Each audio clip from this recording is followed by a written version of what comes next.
Insulation is helping us go places we could never go before, including extreme environments. When designing insulation for the International Space Station, scientists were confronted with a set of problems found nowhere on Earth. We don't have the benefit of Earth's atmosphere when we're in orbit. And not having that benefit, we're exposed to much more extreme environments.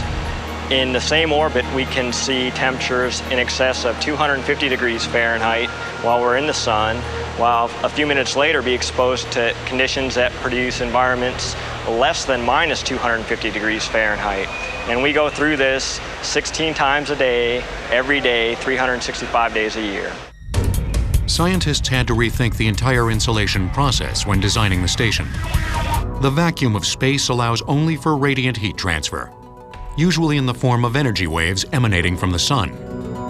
Earth's atmosphere prevents it from being overheated by these waves. But the space station, without such protection, is subject to the extreme temperatures brought on by solar radiation.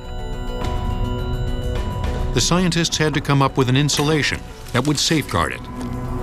Their solution was a multi-layer insulation, or MLI.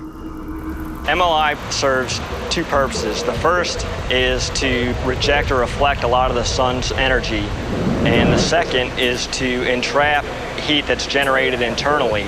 And by doing this, we can moderate the extremes that we see on orbit. One of the key components of the insulation is the plastic. On that plastic, we apply thin layers of aluminum, and that aluminum is very reflective.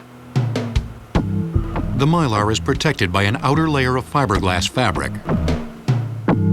This layer strengthens the insulation blanket.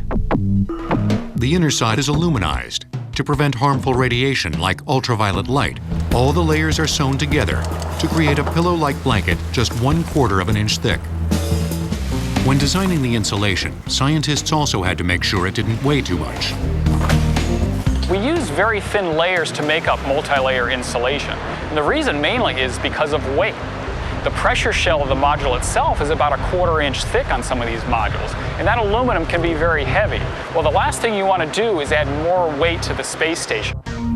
Working in tandem with thermal controls inside the station, this advanced insulation helps to maintain a stable onboard environment with a temperature of 65 to 80 degrees Fahrenheit and humidity in the range of 25 to 70%. This is the future of insulation.